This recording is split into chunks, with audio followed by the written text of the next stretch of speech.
Hey everyone, Sal Crispo here from V10 Health. In the previous video, I talked about, watching that inner dialogue and not becoming your worst enemy by, continuously belittling yourself or just talking to yourself in a negative way, right?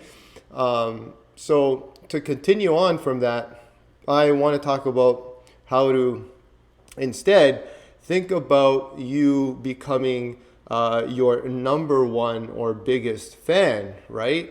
Because you want to um, be your number one supporter when you're going after any goal, right? Goals are challenging, right? They're gonna try to get you from whatever that level you're at, like V3, to that next level V4, and again you got to break that ground. You got to push through, and that's your opposition, right? Think of the obstacles or the challenge as your opposition. Now, when you are your number one fan, then what's going to happen is you're going to think to cheer yourself on, right? You're not going to say, well, you can't do it, or, oh, you're terrible, or you're lazy, oh, there's no point, you'll never do that.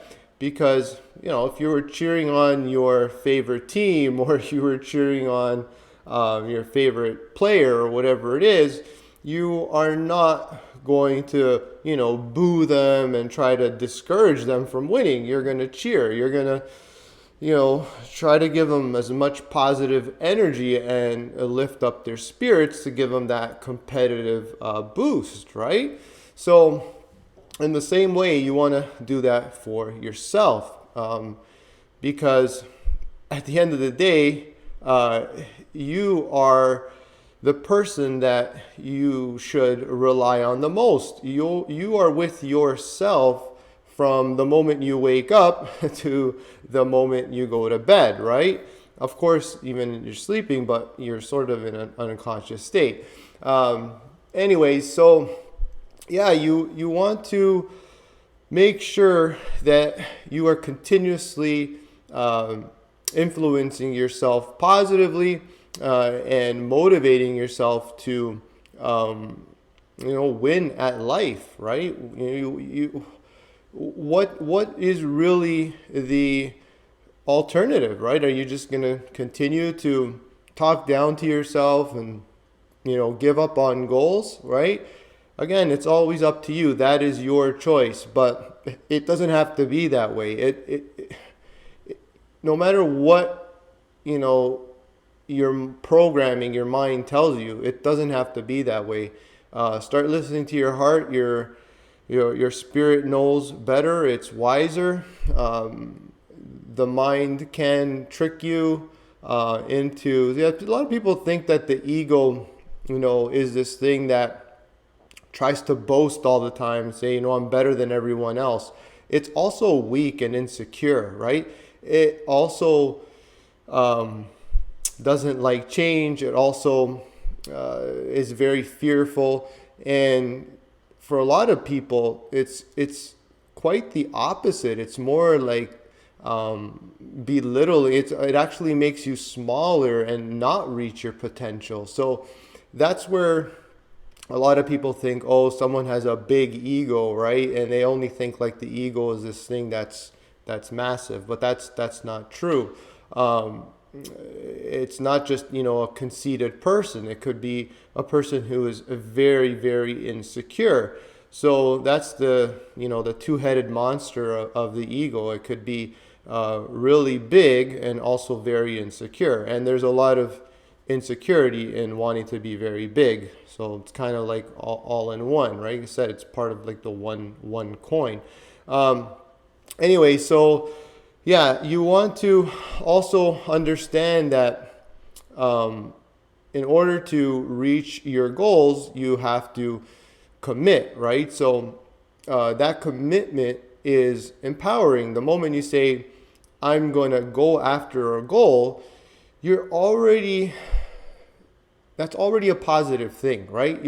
It's empowering to say, you know what, I've had enough of the status quo, and I want to take myself to that next level. I'm a V3 or a V4, and I want to get to a V5, right? So that already in and of itself is a victory. The fact that you're setting a goal is a victory. Now the next step is to cheer yourself on, right? And yeah, so I always tell people, it's like, how would you treat a loved one, right? Someone that you love unconditionally. You only want what's best for them, whether it would be a sibling or a child or, your best friend. How would you support them? How would you be in their corner? Would you start belittling them and saying, oh, don't go after that goal, you shouldn't? And that you wouldn't, really be a good support group, right? You should, cheer them on. Well, you got to love yourself too, right? Actually, you should love yourself before anyone else. If you don't love yourself, how can you love others, right? So you have to become your number one fan. You have to give yourself love. You have to, support yourself through the ups and downs. Think of a fan, right? A true fan, whether their team or player that they support wins or loses, they stick with them, through thick and thin. And yeah, nobody else is gonna really be there for you as much as yourself. Again, you're with yourself from morning until night. So yeah, anyways, that's really the message for today. I think that a lot of people struggle with the mental side. That's why I'm posting a lot of videos on this. You don't want to underestimate how much the mindset really affects whether or not you succeed at reaching your goals. And that's why I'm going to continue to do a lot more videos, and I'm going to attack it from so many different angles so that it really sinks in and it really makes a difference. It's amazing how different perspectives and hearing things over and over can really help to influence you and break down old belief patterns and really reshape your thinking and mindset for success. I had to do the same thing. I had to read a lot of things and watch a lot of things and talk to a lot of people who were at a higher level than I was, because they helped pull me up, right? They helped me build my own understanding of how to become my number one fan, right? Because I saw how they were doing it. I understood how they started to think about themselves and life and so forth and so on. So anyways, again, that's the message for today. Don't boo yourself. What are you going to get out of booing yourself? Don't be your worst enemy. Become your number one fan. Cheer yourself on. Because at the end of the day, that could be the difference between you following through on something and you giving up. All right? Thanks again for watching. See you next time with some more info. Bye for now.